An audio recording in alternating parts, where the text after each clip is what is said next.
Good morning friends. Welcome to SN English classes. दोस्तों, आज इस क्लास में हम आपके लिए जॉन मिल्टन की ऑन हिज ब्लाइंडनेस पोएम के इम्पोर्टेंट क्वेश्चन आंसर लेकर आए हैं। हमने आपको स्कूल लेक्चरर की फर्स्ट क्लास में जॉन मिल्टन की ऑन हिज ब्लाइंडनेस पोएम की समरी, उसका एक्सप्लेनेशन और उसके बारे में कुछ इम्पोर्टेंट फैक्ट्स बताए थे। आज की क्लास में हम आपको ऑन हिज ब्लाइंडनेस पोएम से संबंधित जो इम्पोर्टेंट क्वेश्चंस हैं उनके बारे में बात करेंगे। तो सबसे पहले बात करते हैं हम कि ऑन हिज ब्लाइंडनेस, इस पोएम को जॉन मिल्टन ने लिखा था। जॉन मिल्टन एक ग्रेट पोएट थे इंग्लैंड के, और वे उस समय अंधे हुए थे जब उन्होंने अपने जीवन का आधा हिस्सा भी नहीं जिया था। उस समय वो अंधे हो गए थे। तो उनके लिए जो पूरी दुनिया है, ये पूरा ये जो वर्ल्ड है, वो डार्क और ग्लूमी यानी कि अंधेरे से युक्त और दुखों से भरा हो गया था। अब कभी बड़े उदास हो जाते हैं, तो उन्होंने सोनेट को, जो ऑन हिज ब्लाइंडनेस ये सोनेट है, इसको उन्होंने 1652 यानी 1652 में लिखा था। मिल्टन उस समय कंप्लीटली ब्लाइंड हो चुके थे, यानी जॉन मिल्टन 1652 में पूरी तरह अंधे हो चुके थे। और इस तरह उन्होंने इस पोएम को लिखा। ये जो पोएम है, ये एक सोनेट है जिसको हम पेट्रार्कन या अटेलियन सोनेट कह सकते हैं। और इस पोएम को हम ऑटोबायोग्राफिकल सोनेट भी कहते हैं, क्योंकि इसमें जॉन मिल्टन ने अपने जीवन के बारे में लिखा है। तो दोस्तों, हम इस पोएम के बारे में पहले आपको और भी बता चुके हैं, थोड़ा सा और इसका बताते हैं शॉर्ट में, फिर इसके इम्पोर्टेंट क्वेश्चन आंसर के बारे में बात करेंगे। देखिए, when I consider how my light is spent, era half my days in this dark world and wide। तो यहाँ पर कवि कहता है कि जब when I consider, जब मैं सोचता हूँ, ये विचार करता हूँ कि how my light is spent, कि मेरी जो आंखों की रोशनी है वो कैसे चली गई। तो half of my days in this dark world and wide, तो कभी ये सोचता है कि मुझे बड़ा दुख होता है कि मेरे जीवन का आधा हिस्सा भी नहीं गुजरा और ये दुनिया मेरे लिए बहुत बड़ी हो गई, मेरे लिए अंधकार से युक्त हो गई। फिर वो बात करता है and that one talent which is death to hide.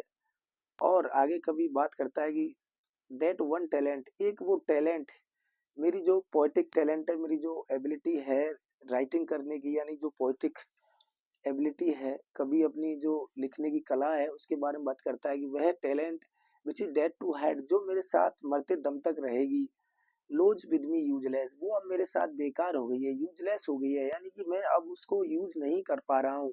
दो my soul more bent to serve therewith my maker, फिर भी मैं अब उसका यूज नहीं कर पा रहा हूँ, लेकिन फिर भी मेरी जो आत्मा है वो मेरे जो मेकर है, मुझे बनाने वाला जो मेरा गॉड है, उसके सामने उसकी सेवा करने के लिए झुकी हुई है। यानी मेरा मन ये चाहता है कि मैं उसकी सेवा करूं, मैं अपनी जो टैलेंट है उसका यूज करूं and present my true account, और मैं मेरे जो सच्चा अकाउंट है, मेरा जो विवरण है, मैं उसको मेरे गॉड के सामने प्रस्तुत करूं। लिस्ट ही रिटर्निंग चाइल्ड, और जब मैं उसके सामने जाऊंगा गॉड के, तो कहीं ऐसा न हो कि वे मुझे डांट फटकार लगाएं। यानी इस बात के लिए कि जो ईश्वर ने मुझे जो टैलेंट दिया था मैं उसका यूज नहीं कर पाया, तो इस बात के लिए मुझे भगवान डांट फटकार लगाएं। डोथ गॉड एग्जैक्ट डे लेवर लाइट डिनाइट आई फाउंडली आस्क, जब मैं अपने आप में बात कर रहा था, मैं सोच रहा था, कह रहा था कि क्या गॉड एग्जैक्ट डे लेवर लाइट डिनाइट, क्या ऐसे लोग जिन्होंने अपनी आंखों की रोशनी खो दी है, ईश्वर उनसे भी डिलीवर करवाता है। तो to prevent that murmur soon reply, God doth not need either man's work or his own gift, who best bear his mild yoke they serve him best. तो जब मैं इस तरह की बात सोच रहा था, तो पेशेंट व्हाट पेशेंट, तो मेरा जो पेशेंट है, मेरा जो पेशेंस है, मेरा जो धैर्य, मेरा पेशेंस, मेरा धैर्य, टू प्रिवेंट दैट मर्मर, मेरे इस तरह के बड़बड़ाने को रोक देता है, और सून रिप्लाई, और मुझे शीघ्र जवाब देता है। क्या कहता है? God doth not need either man's work or his own gift, कि ईश्वर को उसके गिफ्ट और मनुष्य के कार्य की आवश्यकता नहीं होती है। और आप सोच रहे हो कि आप अपने पोएटिक टैलेंट को यूज नहीं कर पा रहे हो, तो गॉड की सेवा नहीं कर पा रहे हो, इसलिए आप चिंता नहीं करें। हु यानी वे लोग, बेस्ट बियर हिज माइल्ड योग, वे लोग जो best bear his mild dog, यानी जिस तरह से बैलों के ऊपर जो एक जूरा सा रखा रहता है लकड़ी का बना हुआ, तो इस तरह से ईश्वर के द्वारा दी हुई जिम्मेदारी और दुखों को जो लोग अच्छी तरह सहन करते हैं, दे सर्व हिम बेस्ट, वे उस गॉड की बहुत अच्छी तरह से सेवा करते हैं, सबसे अच्छी तरह सेवा करते हैं।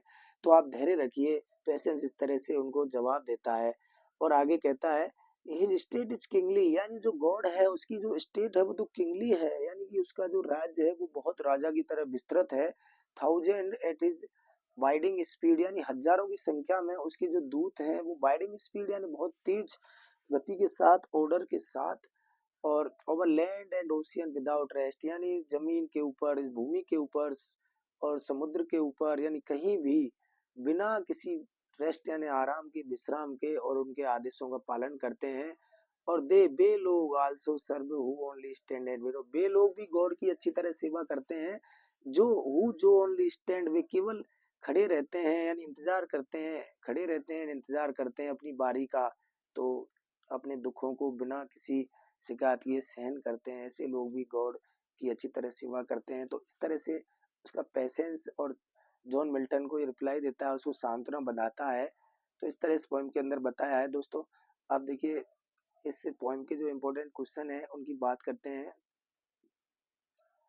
यहाँ से क्वेश्चन शुरू होते हैं। जॉन मिल्टन का जन्म 1608 में हुआ था और 1674 में इनकी मृत्यु हुई थी। ऑन इज ब्लाइंडनेस इनके द्वारा लिखी हुई एक कविता है। तो देखिए फर्स्ट क्वेश्चन है, यहाँ first question, Milton belongs to 17th century, it is called restoration period, यानी मिल्टन 17वीं शताब्दी से संबंध रखते हैं और इस 17वीं शताब्दी को रेस्टोरेशन पीरियड कहा जाता है। नेक्स्ट क्वेश्चन है, Milton was born in 1608 London, Milton का जन्म 1608 में लंदन में हुआ था। He was the greatest poet of his age, John Milton को अपने समय का महानतम यानी ग्रेटेस्ट पोएट माना जाता है। और is superbly egoistic, Milton was the master of poetry, Milton को पोएट्री का मास्टर भी माना जाता है। He was also a great prose writer, Milton एक ग्रेट प्रोज राइटर थे। His prose style is great, उनकी जो प्रोज लिखने की शैली है वो ग्रेट है। He regarded prose as an inferior instrument of expression, वे प्रोज को अभिव्यक्ति का एक आंतरिक इंस्ट्रूमेंट मानते थे। His verse is harmonious and musical, John Milton का जो वर्स है, छंद है, वो हारमोनियस है, म्यूजिकल है। Milton sings for himself and is lofty soul in his poems, Milton अपनी पोएम्स के अंदर और लॉफ्टी साउल, अपनी लॉफ्टी साउल के लिए और खुद के लिए ही गाते हैं। He possessed in himself the renaissance spirit and reformation, यानी कि मिल्टन अपने अंदर रेनेसां स्पिरिट को रखते थे। He was a great scholar of classical literature, शास्त्रीय साहित्य के भी बहुत बड़े विद्वान थे। नेक्स्ट है, he was a Milton was called also a child of Renaissance, Milton को रेनेसा यानी पुनर्जागरण का बच्चा भी चाइल्ड यानी चाइल्ड कहा जाता था। As an artist he is considered as the last Elizabethan, कलात्मक रूप से मिल्टन को अंतिम एलिजाबेथन माना जाता है। Is early poetry was lyrical, Milton की जो शुरुआत की पोएट्री थी वो बहुत ही लिरिकल थी। In 1642 Milton participated in the civil war against king Charles first, Milton ने 1642 में किंग चार्ल्स फर्स्ट के विरुद्ध सिविल वार में, गृह युद्ध में भाग लिया था। From 1640 he wrote only sonnets, 1640 से और 1660 तक मिल्टन ने केवल सोनेट्स लिखी थी। Milton's poetry is divided into 4 periods, Milton की पोएट्री को 4 भागों में बांटा जाता है। The Cambridge period, modern period, journalistic period और चौथा है द लास्ट। 16वां क्वेश्चन है, Milton was a lover of Hellenic art, Milton Hellenic art के प्रेमी थे। नेक्स्ट क्वेश्चन है, Comus is Milton's first didactic poem with a Puritan philosophy, it is in the form of a mask. तो याद रखना है दोस्तों, कॉमस मिल्टन की फर्स्ट डिडेक्टिक पोएम है, यानी अगर पूछा जाए कि मिल्टन की फर्स्ट डिडेक्टिव पोएम है तो कॉमस है। इसको पुरिटन फिलॉसफी के साथ लिखा गया था और it is in the form of a mask, ये मास्क के फॉर्म में लिखी गई थी। जो कॉमस है मास्क के फॉर्म में लिखी गई थी पुरिटन फिलॉसफी के साथ। ये फर्स्ट डिटेक्टिव पोएम है। Lycidas is a conventional form of pastoral elegy on Greek model. जो लिसिडास है ये ग्रीक मॉडल पर आधारित है और पेस्टोरल एलिजी है। ये पेस्टोरल एलिजी है, लिसिडास पेस्टोरल एलिजी है और इसको ग्रीक मॉडल पर आधारित माना जाता है। ये कन्वेंशनल फॉर्म यानी पेस्टोरल एलिजी का एक परंपरागत फॉर्म है। पेस्टोरल एलिजी का परंपरागत फॉर्म ग्रीक मॉडल पर आधारित है और ये 1637 में लिखी गई थी। इसके बारे में बात करते हैं। पैराडाइज लॉस्ट भी मिल्टन ने लिखी थी। Wordsworth said for Milton, thy soul was like a star and dwelt apart। यानी thy soul was like a star and dwelt apart, ये लाइन जॉन मिल्टन के लिए वर्ड्सवर्थ ने कही थी। देखिए दोस्तों, नेक्स्ट है in preface to fables Dryden wrote Milton was the poetical son of Spenser. तो यहाँ ड्राइडन ने मिल्टन के लिए कहा कि Milton was the poetical son of Spenser और वर्ड्सवर्थ ने क्या कहा था। देखिए वर्ड्सवर्थ ने कहा thy soul was like a star. Thy soul was like a star ये वर्ड्सवर्थ ने कहा और ड्राइडन ने कहा कि Milton was the poetical son of Spenser. तो दोनों की बात को याद रखना है। वर्ड्सवर्थ ने thy soul was like a star और ड्राइडन ने Milton was the poetical son of Spenser. Milton became blind at the age of 44 यानी 44 वर्ष की अवस्था में अंधे हो गए थे। अब पोएम के बारे में बात करते हैं। देखिए तो it is one of the finest poem. ये एक सोनेट जो थी उनकी उनमें से फाइनेस्ट है अंग्रेजी के अंदर। It is an autobiographical sonnet. ये जो पोएम है ऑन हिज ब्लाइंडनेस ये एक ऑटोबायोग्राफिकल है। It brings before us the personality and character of the blind poet. On his blindness poem blind poet John Milton की व्यक्तित्व और उनके कैरेक्टर को हमारे सामने एक्सप्रेस करती है। He tells us that Milton had become blind और ये पोएम हमें बताती है कि मिल्टन अंधे हो चुके थे। The state of his life after his period of blindness it was one of grief and despair। जब वो अंधे हुए थे तो उसका जो जीवन की स्थिति वो बहुत ही दुखी हो गई थी, दुख में डूब गए थे। उसकी चीयरफुलनेस गायब हो चुकी थी पोइट की और ये जो दुनिया है उसके लिए डार्क और ग्लूम यानी दुख से भरी हुई और अंधकार से भरी हुई प्रतीत हुई। तो उसकी जो जीवन था इस life became a sad story of pathos. करुणा से भरी हुई दुख से एक भरी हुई कहानी बन गई थी उनके लिए ये। नेक्स्ट क्वेश्चन है the poet lost his first eyesight at 42 in 50।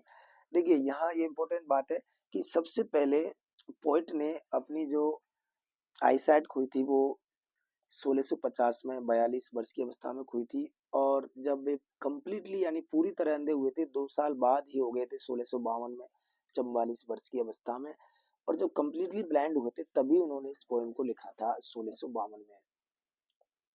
Milton says in the poem God would punish him autobiographical sonnet. यानी कि यहाँ ये बात ये लाइन बताती है कि ये ऑटोबायोग्राफिकल सोनेट है क्योंकि मिल्टन अपने आप के लिए कहते हैं कि जब वो ईश्वर के सामने जाएंगे तो ईश्वर उन्हें उनके पोएटिक टैलेंट का यूज नहीं करने के लिए पनिश करेंगे। It is a Petrarchan sonnet. ये इटालियन और पेट्रिकन सोनेट है। तो एक बार आपको मैं पेट्रिकन इटालियन सोनेट के बारे में बता दूं कि जो पेट्रिकन सोनेट होती है इसके 2 पार्ट होते हैं। पहला पार्ट 8 लाइन का होता है जिसे ऑक्टेव बोलते हैं।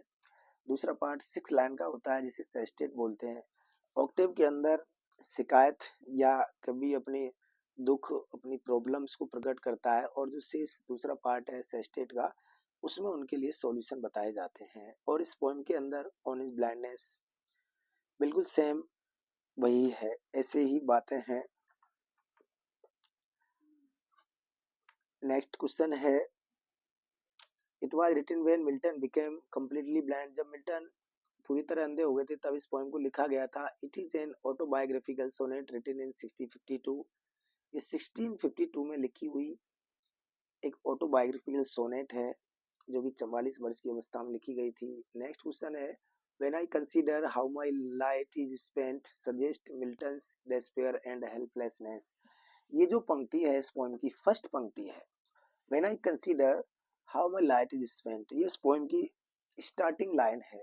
याद रखना दोस्तों, कभी कभी एग्जाम के अंदर ये पूछ लिया जाता है कि ये लाइन जो है कौन सी पंक्ति, यानी ये लाइन जो है कौन सी पोएम से ली गई है, या फिर इस लाइन का संबंध कौन से पोएट से है। तो यहाँ याद रखना है कि when I consider how my light is spent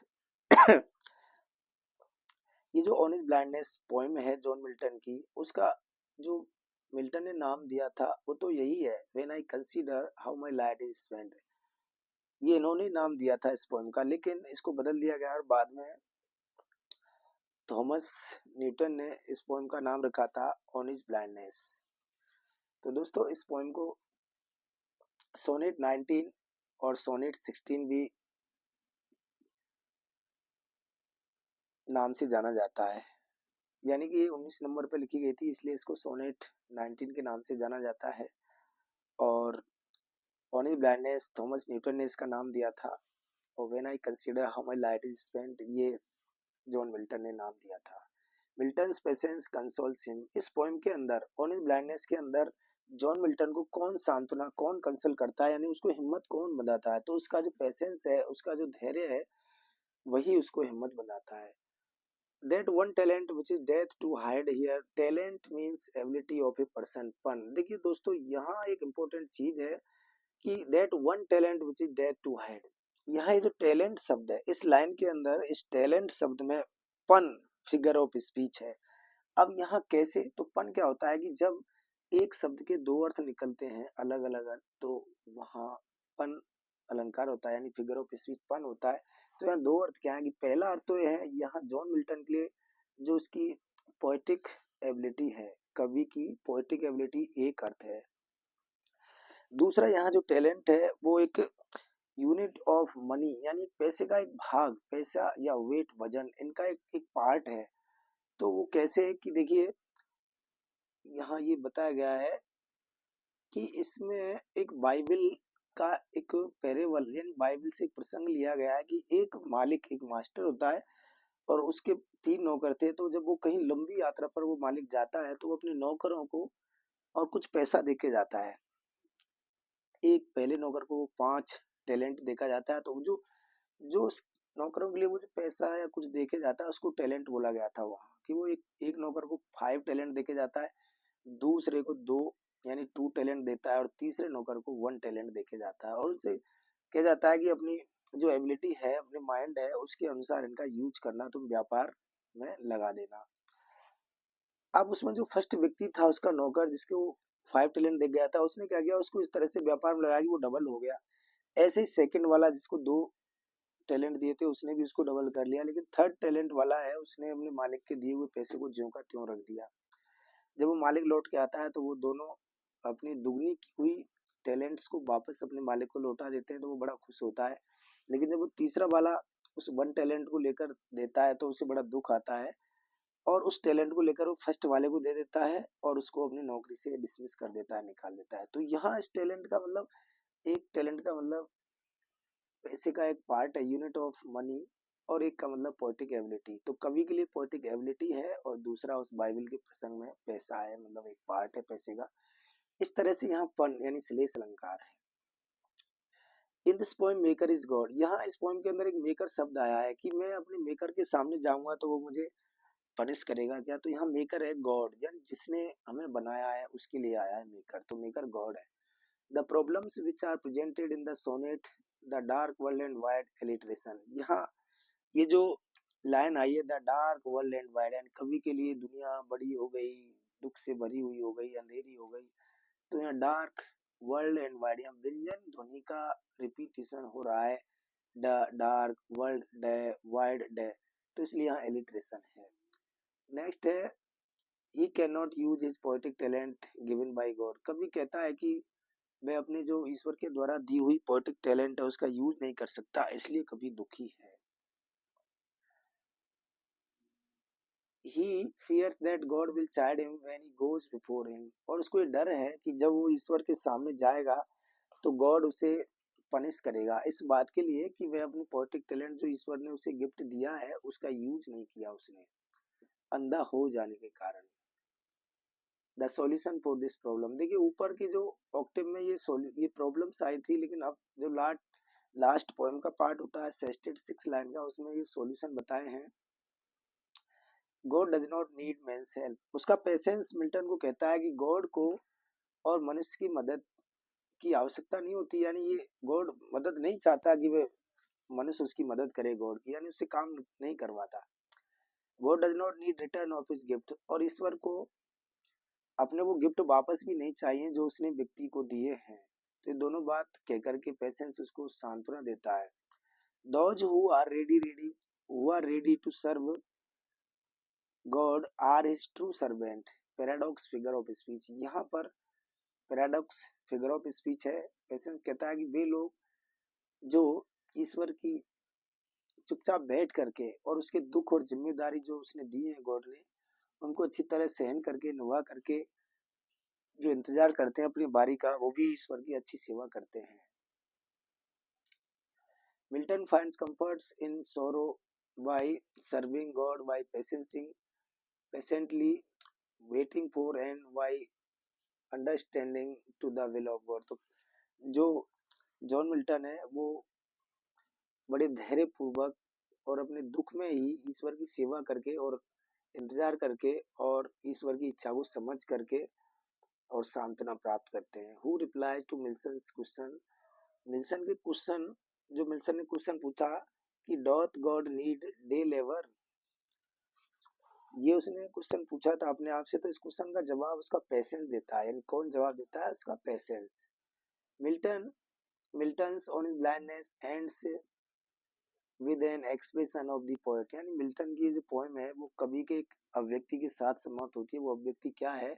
faith in God, यानी लास्ट में मिल्टन को ईश्वर पर विश्वास हो जाता है, ईश्वर के न्याय पर विश्वास होता है, ईश्वर के जो रास्ते हैं उन पर विश्वास हो जाता है।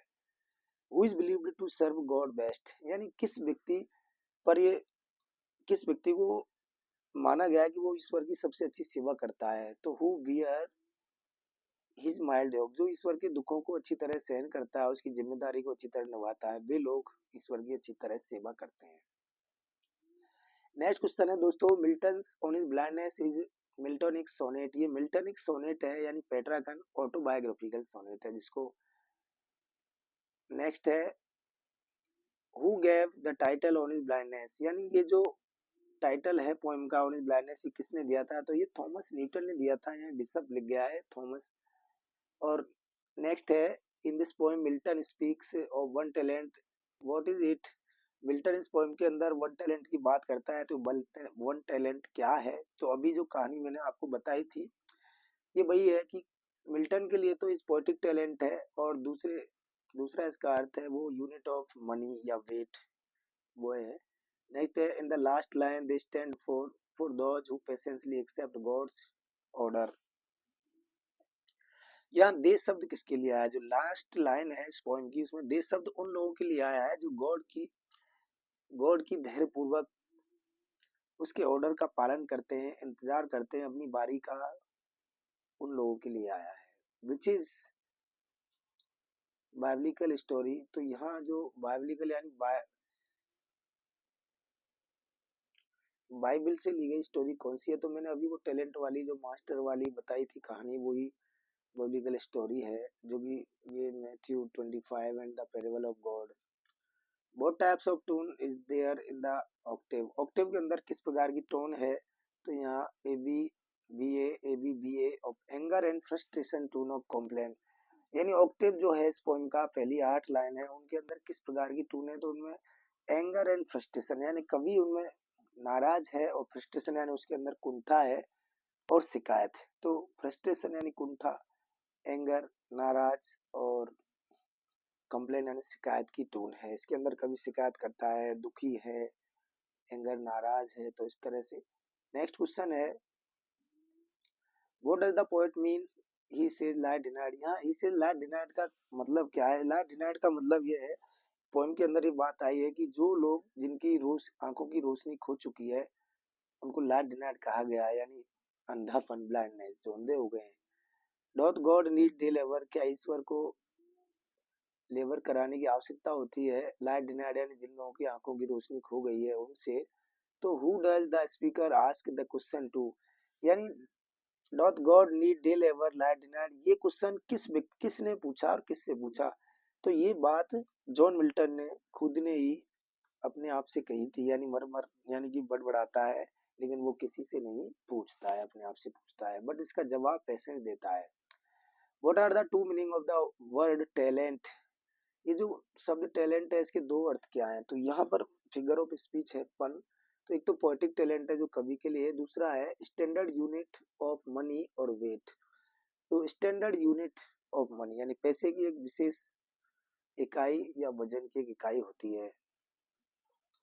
Why does the poet start the poem with when, कवि यहाँ पर when वर्ड से when I consider how my light is spent, तो when से ही क्यों शुरू किया था इसने कवि ने इस पोएम को, तो टू क्रिएट सस्पेंस, ताकि पोएम के अंदर सस्पेंस पैदा हो जाए इसलिए।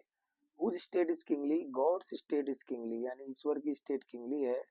नेक्स्ट क्वेश्चन है 49, but patience to prevent that murmur soon replies, God doth not need either man's work or his own gift, here is personification, यानी यहाँ पर पर्सनिफिकेशन, इस लाइन के अंदर मानवीकरण का प्रयोग हुआ है, यानी फिगर ऑफ स्पीच पर्सनिफिकेशन, क्योंकि यहाँ पेशेंस जवाब दे रहा है, पेशेंस रिप्लाई दे रहा है पोइट को, इसलिए यहाँ पेशेंस को मनुष्य की तरह बुलवाया गया है, तो यहाँ पर्सनिफिकेशन है। और who does not need man's work और इज ऑन गिफ्ट, किसको अपने स्वयं के गिफ्ट की और मनुष्य के कार्य की आवश्यकता नहीं होती, वो कौन है, गॉड। तो दोस्तों इस तरह से ऑन इज ब्लाइंडनेस पोएम के इंपॉर्टेंट क्वेश्चन हमने आपको बताए, आशा करता हूँ कि अच्छी तरह समझ में आए होंगे। मिलते हैं नेक्स्ट वीडियो में नेक्स्ट क्लास के साथ। Thank you so much, please like subscribe and share, thank you so much once again, bye.